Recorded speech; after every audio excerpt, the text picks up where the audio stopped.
فإذا جاء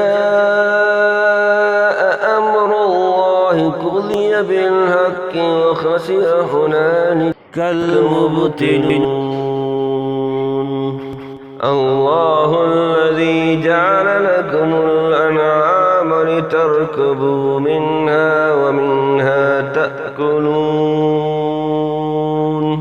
ولكم فيها منافع ولتبلغوا عليها حاجة في صدوركم وعليها وعلى الفلك تحملون ويريكم آياته فأي آيات الله تنكرون. أفلم يسيروا في الأرض فينظروا كيف كان عاقبة الذين من قبلهم كانوا أكثر منهم وأشد قوة وآثارا في الأرض وما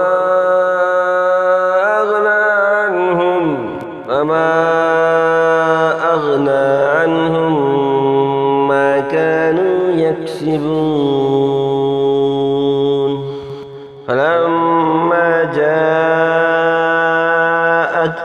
رسلهم بالبينات فرحوا بما عندهم من العلم فحاق بهم ما كانوا به يستهزئون. فلما رأوا بأسنا قالوا آمنا بالله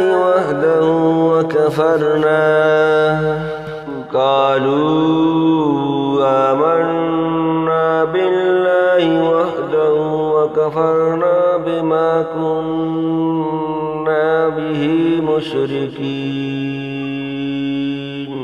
فلم يك ينفعهم إيمانهم لما رأوا بأسنا سنة الله التي قد خلت في عباده وخسر هنالك الكافرون.